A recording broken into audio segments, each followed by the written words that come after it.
우리에게 주신 하나님 말씀은 예레미야 33장 1절로부터 13절까지 말씀입니다.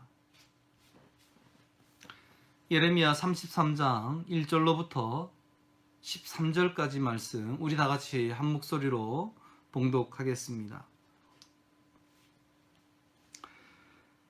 예레미야가 아직 시위대 뜰에 갇혀 있을 때에 여호와의 말씀이 그에게 두 번째로 임하니라. 이르시되 이를 행하시는 여호와, 그것을 만들며 성취하시는 여호와, 그의 이름을 여호와라 하는 이가 이와 같이 이르시도다. 너는 내게 부르짖으라. 내가 내게 응답하겠고 내가 알지 못하는 크고 은밀한 일을 내게 보이리라.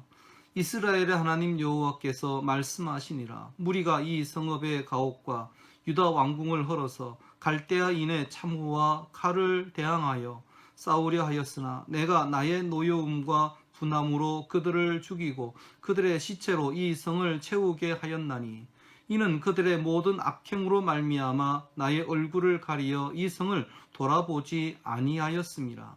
그러나 보라, 내가 이 성읍을 치료하며 고쳐 낫게 하고 평안과 진실이 풍성함을 그들에게 나타낼 것이며, 내가 유다의 포로와 이스라엘의 포로를 돌아오게 하여 그들을 처음과 같이 세울 것이며, 내가 그들을 내게 범한 그 모든 죄악에서 정하게 하며 그들이 내게 범하며 행한 모든 죄악을 사할 것이라. 이 성읍이 세계 열방 앞에서 나의 기쁜 이름이 될 것이며 찬송과 영광이 될 것이요, 그들은 내가 이 백성에게 베푼 모든 복을 들을 것이요, 내가 이 성읍에 베푼 모든 복과 모든 평안으로 말미암아 두려워하며 떨리라. 여호와께서 이와 같이 말씀하시니라. 너희가 가리켜 말하기를 황폐하여 사람도 없고 짐승도 없다 하던 여기 곧 황폐하여 사람도 없고 주민도 없고 짐승도 없던 유다 성읍들과 예루살렘 거리에서 즐거워하는 소리, 기뻐하는 소리, 신랑의 소리, 신부의 소리와 및 만군의 여호와께 감사하라. 여호와는 선하시니 그 인자하심이 영원하다 하는 소리와 여호와의 성전에 감사제를 드리는 자들의 소리가 다시 들리리니, 이는 내가 이 땅에 포로를 돌려보내어 지난 날처럼 되게 할 것임이라. 여호와의 말씀이니라. 만군의 여호와께서 이와 같이 말씀하시니라. 황폐하여 사람도 없고 짐승도 없던 이곳과 그 모든 성읍에 다시 목자가 살 곳이 있으리니 그의 양떼를 눕게 할 것이라. 산지 성읍들과 평지 성읍들과 네겝의 성읍들과 베냐민 땅과 예루살렘 사면과 유다 성읍들에서 양떼가 다시 계수하는 자의 손 아래로 지나리라. 여호와께서 말씀하시니라. 아멘. 할렐루야. 하나님께서 오늘도 여러분과 함께 하시기를 우리 주님의 이름으로 축원합니다.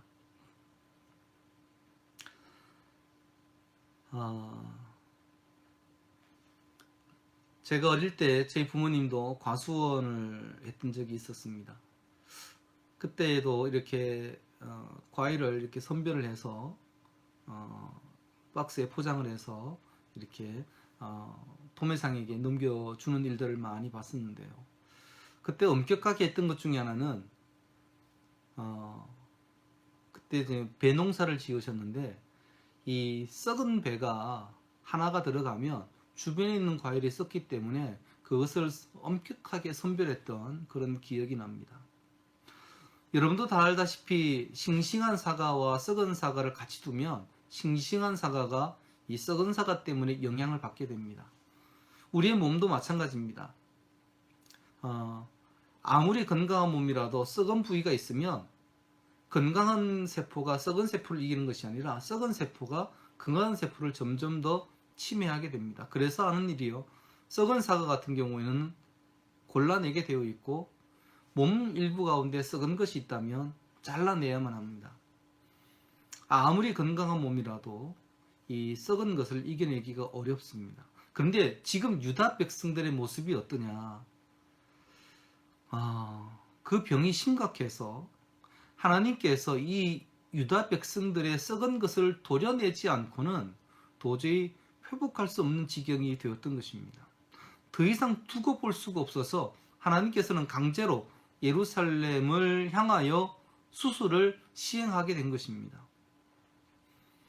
여러분, 하나님께서 만약에 우리를 사랑하셔서 우리의 죄악됨에 대하여 썩은 것을 도려내는 일을 행하실 때가 있다면, 여러분, 우리도 마땅히 이렇게 도려내고 난 이후에 새살이 돋게 하는 것이 우리에게 더 유익하다라는 것을 기억해야 됩니다. 그런 면에서 성경에 기록된 것처럼 고난이 우리에게 유익이라 하는 것은 때로는 하나님께서 우리를 향하여 새살을 돋게 하시려고 그렇게 행하시는 것이라 이렇게 생각이 됩니다. 여러분, 하나님께서 여러분을 사랑하시니까 좋을 때에도 하나님께 영광, 또 힘겨울 때에도 하나님께 영광 돌리시기를 우리 주님의 이름으로 축원합니다. 자, 우리 오늘 말씀 가운데 1절부터 3절까지 말씀을 같이 읽겠습니다. 여러분, 이 1절부터 3절까지 말씀은요, 특별히 2절과 3절 말씀은 하나님은 자기가 어떤 하나님이냐라는 것을 이야기하고 하나님께서는 또 어떤 일을 행하시느냐 하는 이야기를 짧게 들려주지만, 여러분, 이 2절과 3절은 여러분도 설교를 들을 때마다 이 말씀을 듣고 또 많은 목사님들이 또 많은 성도들이 이 말씀 속에서 은혜를 받고 있습니다. 우리 다 같이 한번 읽어보겠습니다. 예레미야가 아직 시위대 뜰에 갇혀 있을 때에 여호와의 말씀이 그에게 두 번째로 임하니라. 이르시되 이를 행하시는 여호와, 그것을 만들며 성취하시는 여호와, 그의 이름을 여호와라 하는 이가 이와 같이 이르시도다. 너는 내게 부르짖으라. 내가 내게 응답하겠고 내가 알지 못하는 크고 은밀한 일을 내게 보이리라. 아멘. 예레미야가 아직 시위대 뜰에 갇혔다. 우리가 지난 시간에 이 이야기를 했죠. 시드기야 왕이 예레미야가 하나님의 뜻을 선포했을 때 자기의 마음과 같지 않았습니다. 하나님께서는 바벨론의 포로가 되는 것과 그리고 바벨론에 점령당하는 것과 포로로 끌려가는 일에 대해서 순종해라. 이 왕으로서는 그것이 기분이 굉장히 나쁘죠. 그래서 이런 예언 활동을 하지 못하도록 제재를 가한 겁니다. 그것이 시위대의 뜰에 가두는 것이었습니다. 근데 하나님께서 그렇게 갇혀있는 예레미야에게도 계속해서 말씀하신 것이죠. 말씀하실 때 오늘 말씀의 서두에서 하나님께서는 자기가 어떤 하나님이냐 하는 것을 이렇게 표현합니다. 일을 행하시는 여호와, 또한 그 일을 성취하시는 여호와. 여러분, 하나님께서는 일하실 뿐만 아니라 일을 만드시고 만드신 일을 성취하시는 분이시다라고 말씀하고 있습니다. 그리고 또 2절 말씀은 이렇게 말합니다. 그 하나님은 우리가 부르짖으면 응답하시고 우리가 알지 못하는 크고 은밀한 일을 우리에게 보이신다라고 말씀하고 있습니다. 우리가 그냥 2절과 3절 말씀만 읽으면 이제 하나님께서 이스라엘 백성들이 기도하면 응답하시겠구나. 그리고 그 응답이 참 크고 은밀해서 사람들이 알 수 없는 큰 복이겠구나 이렇게 생각하죠. 근데 우리가 지난 시간 동안 앞에서 여러 말씀들을 읽었습니다. 하나님께서 이스라엘 백성들을 위하여 계획하신 크고 은밀한 일은요, 그 시작에 무엇이 있느냐, 바벨론이라는 나라가 있습니다. 다시 말해서 하나님께서 이스라엘 백성들을 향하여 지금 말씀하시는 크고 은밀한 일에는 바벨론이라는 나라가 이스라엘을 또한 유다 백성들을 점령하고 그들을 포로로 끌고 가는 일까지도 포함되어 있습니다. 그러나 궁극적으로는 우리가 알고 있습니다. 하나님께서 70년이 지나면 다시 회복시켜 주시고 또한 하나님께서 그 땅에 들어와 풍성함의 복을 누리게 하시겠다라는 것을 예레미야에게 들려주셨습니다. 여러분, 사람이 생각하는 일의 과정과 하나님이 생각하는 일의 과정은 분명히 다릅니다. 그러나 저도 하나님께서 말씀하시는 사람들이 알 수 없는 크고 은밀한 일을 이렇게 단정적으로 이렇게 말한다는 것은 참 어렵습니다. 그렇지만 분명히 이 일에는 사람이 도저히 이해할 수 없는 일들도 포함되어 있습니다. 그 일들에는 결국에는 하나님의 크고 은밀한 것들이 그리고 사랑하시는 일들이 다 함께 있는 겁니다. 이 예배를 드리는 성도님들 가운데도 그런 생각이 들 겁니다. 왜 이런 어려움이, 아니 이 어려움을 어떻게 이겨낼까? 하나님께서 왜 나에게 이런 어려움을 주시나? 하나님께서 행하시는 크고 은밀한 일에는 지금 우리가 당하는 고난도 포함되어 있습니다. 여러분이 당하는 고난도 다 포함되어 있는데요. 근데 감사한 것은 우리가 끝까지 믿음을 지켰을 때 하나님의 회복과, 그리고 또한 하나님께서 우리에게 약속하신 것들이 이루어지는 일들을 보게 된다는 것입니다. 여러분 기도하고 하나님 앞에 구해서 여러분 응답받을 뿐만 아니라 하나님이 행하시는 크고 놀라운 일들, 크고 은밀한 일들을 경험하는 신앙의 산증인 되시기를 우리 주님의 이름으로 축원합니다.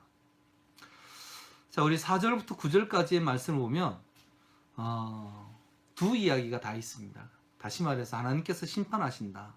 그러나 하나님은 치료하신다. 라는 이야기죠. 우리 심판에 대한 이야기는 4절과 5절에 나와 있습니다. 유다 백성들은 자신들의 집과 왕궁을 다 헐어서 성벽을 쌓아서 바벨론에 대항하려고 했습니다.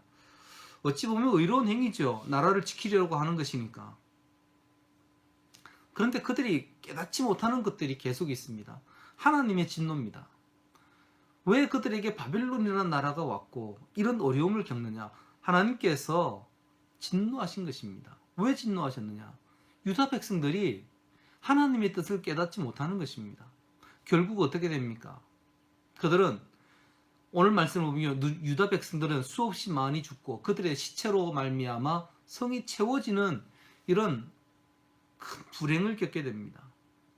하나님께서 이렇게 행하신 것은 이스라엘 백성들이 악을 행하고 있기 때문이요, 하나님의 얼굴을 가렸기 때문입니다. 다시 말해서 이스라엘과 유다의 멸망은 하나님의 진노였습니다. 그 진노 때문에 망한 것입니다. 여러분, 우리가 참 두렵게 이 말씀을 읽어야 됩니다. 읽을 때마다 우리는 생각합니다. 하나님의 진노가 두렵다. 예레미야를 통해 여러분 계속해서 말씀을 나누지만 하나님의 진노가 참 두렵습니다.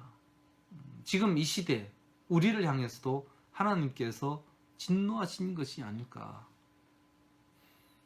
만약에 하나님의 진노라면 지금 이 일에서 끝날 문제가 아닙니다. 여러분, 기도하고 하나님의 은혜에 붙들리고 또한 하나님께서 이 나라를 회복시켜 주시도록 먼저는 성도가 개인적으로 하나님 앞에 붙들려 회개하고 또한 교회와 나라와 민족이 다 하나님 앞에 회개하도록 여러분 기도하시기를 간절히 바랍니다. 근데 하나님께서는 이렇게 심판만 말씀하신 것이 아닙니다. 우리 6절부터 9절까지 말씀도 읽겠습니다. 시작. 그러나 보라, 내가 이 성읍을 치료하며 고쳐 낫게 하고 평안과 진실이 풍성함을 그들에게 나타낼 것이며 내가 유다의 포로와 이스라엘의 포로를 돌아오게 하여 그들을 처음과 같이 세울 것이며 내가 그들을 내게 범한 그 모든 죄악에서 정하게 하며 그들이 내게 범하여 행한 모든 죄악을 사할 것이라.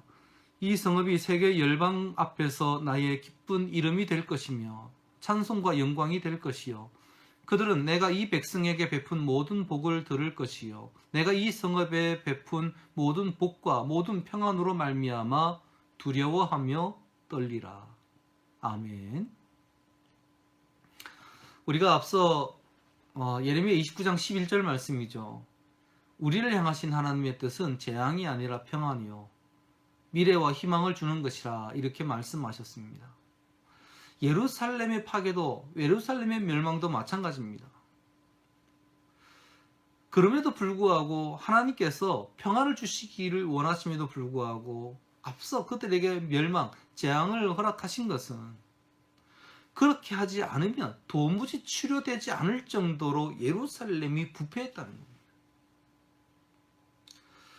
6절 말씀에 따르면 하나님께서 행하시는 예루살렘의 파괴는 성읍을 치료하고 고쳐서 낫게 하려는 하나님의 의도였습니다. 평안과 진실이 풍성한 도성을 만들기 위해 반드시 거쳐야 하는 과정 중에 하나가 무엇이었느냐? 예루살렘의 멸망이었습니다. 그냥 저도 그렇게는 생각합니다. 하나님, 멸망시키지 않고도 깨닫게 할 방법이 없을까요? 멸망시키지 않고도 하나님 어떻게 좀 되지 않겠습니까? 그러나 여러분, 하나님께서 방법을 정하실 때 그렇게 정하셨습니다. 우리가 다 알 수 없지만 그것은 분명히 하나님의 방법이었습니다. 그러니 우리가 하나님의 방법에 우리가 따라서 마음을 정하고 우리도 그런 시험에 들지 않도록 기도해야 되지 않겠습니까? 죄로 병든 것을 다 도려내지 않고는 다시 돌아와도 결국에는 죄를 범하고 정결한 삶을 살지 못합니다. 하나님의 목적은 무엇이었냐? 하나님의 백성이 하나님의 백성답게 거룩하고 정결하게 살게 하는 것이었습니다. 무너진 예루살렘을 다시 세우셔서 하나님의 영광을 드러내시고 백성에게 복을 주시고 온 세상에 그 소식이 들려져서 사람들이 예루살렘을 두려워하게 하는 것. 여러분, 얼마나 감사하고 고마운 말씀입니까? 당시 이스라엘 백성들이 듣기에는 이 말씀이 좀 현실적이지 못하게 들렸을 것입니다. 하지만 하나님은 예레미야에게 예루살렘의 땅을 사게 하시면서 이스라엘 백성들에게 이것은 비현실이 아니다, 현실이다. 그냥 들려지는 선포되는 말씀으로 끝날 것이 아니라 실제로 이루어질 일이다 라고 말씀해 주셨습니다. 여러분, 하나님께서 예레미야에게 들려주셨던 이 심판과 또한 회복의 말씀, 우리에게도 일어날 것입니다. 심판하시지만 회복시켜 주실 것입니다. 우리 10절부터 13절 말씀까지를 보면 하나님께서는 회복시켜 주시는데 그 회복된 사람들의 모습이 나옵니다. 먼저는 이렇게 우리가 이 10절부터 13절까지 해서 하나님의 강조점을 볼 수 있습니다. 말씀을 잘 보시면 밑줄을 쳐보세요. 밑줄을 이렇게 쳐서 보시면 3번 똑같은 말씀을 하십니다. 무슨 말이냐 하면요, 예루살렘이 황폐하여 사람도 없고 짐승도 없다, 그런 이야기입니다. 이스라엘 백성들이 당해야 될 현실이 그런 것입니다. 폐허가 되는 것이죠.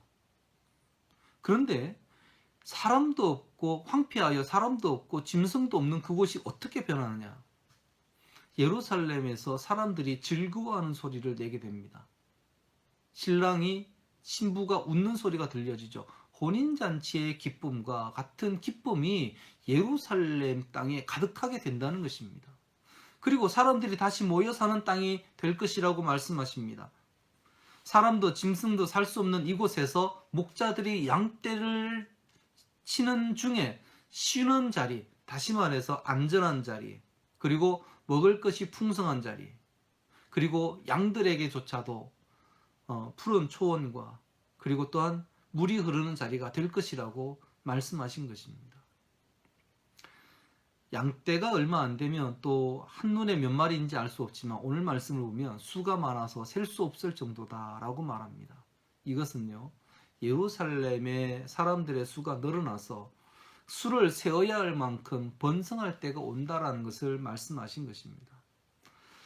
여러분, 하나님은 이스라엘 백성들, 유다 백성들의 죄에 대하여 이 죄를 도려내는 아픔을 지금 말씀하십니다. 이것을 도려내지 않고는 그들을 바로잡을 수 없기 때문에 하나님께서는 본인도 아프셨을 거라고 생각이 됩니다. 여러분, 우리 자녀들에게 매를 대면 그러면 부모 마음이 많이 아프죠. 하나님의 마음이 그 마음입니다. 하나님의 마음이. 그렇게 해서라도 바로 잡을 수 있다면 바로 잡겠다라는 것입니다. 말씀을 냈습니다. 여러분, 약만 먹어도 난 병이 있습니다. 그렇지만 살을 도려내야, 수술을 해야 낫는 병들도 있습니다. 병이 깊은 겁니다. 지금 이스라엘 백성들이 그렇습니다. 하나님은 이스라엘 백성들과 유다의 죄를 보시고서 예루살렘의 멸망이라는 고난을 주시지만 그러나 또 말씀하십니다. 회복시켜 주겠다. 여러분의 삶에도 마찬가지입니다. 고난이 있습니까? 하나님께 기도하시고 또한 붙들리십시오. 하나님께 여러분의 문제를 내어 맡기고 하나님께서 이 모든 일의 주권자이심을 고백하십시오. 그러면 하나님께서 회복시켜 주실 것입니다. 우리 인생은 하나님의 용서와 회복의 은혜를 누리며 사는 것입니다. 오늘 하루를 살 때 하나님께서 여러분에게 죄를 도려내는 아픔이 있다 해도 그것이 나를 사랑하신 것이다 라고 믿음으로 고백할 수 있는 그런 성숙한 믿음으로 나아가는 여러분 되시기를 우리 주님의 이름으로 축원합니다. 두 가지를 여러분 말씀드립니다. 죄는요, 도려내야 치료가 됩니다. 하나님의 사람은 죄가 왔을 때 그것을 잘라낼 수 있어야 치료받을 수 있습니다. 그리고 또 하나는 앞서 말씀드린 것처럼 예레미야 29장 11절 말씀을 보면 하나님께서 우리를 향하신 뜻은요, 재앙이 아니라 평안이고 미래와 희망이다라는 것입니다. 여러분 어디에 있든지 하나님은 여러분이 평안하기를 원하시고 그리고 또 미래에 대한 소망을 품고 살기를 원하십니다. 기도하겠습니다. 사랑이 많으시고 자비하신 아버지 하나님, 은혜를 감사합니다. 우리가 하나님의 뜻 가운데 살아도 죄를 지을 때가 있지만 하나님, 우리가 주님 앞에 철저하게 회개하고 죄 짓지 않는 인생을 살아갈 수 있도록 인도하여 주옵소서. 썩은 것을 도려내는 심정으로 아버지 하나님, 우리에게 고난의 문제를 주시면서 하나님의 사람으로 정결한 백성으로 세우고자 할 때 우리가 아멘하며 순종하고 우리의 죄악됨을 하나님 앞에 회개하며 살아갈 수 있도록 복내려 주옵소서. 또한 간절히 구하오니 하나님, 우리 서울중앙교회 성도들에게 평안함을 주옵소서. 재앙과도 같은 이 어려운 때에도 하나님, 우리를 사랑하여 주셔서 성도들 하나님과 함께하면 지나가고 이겨내고 하나님의 사랑이 부어지면 이보다 더 풍성한 때가 우리에게 임하리라. 또한 이보다 더 기쁘고 감사하게 주님을 찬양할 때가 우리에게 임하리라 하는 것을 기억하게 하시고 오늘 하루 주님을 인하여 감사하며 살아갈 수 있도록 복내려 주옵소서. 예수님의 이름으로 기도드립니다. 아멘.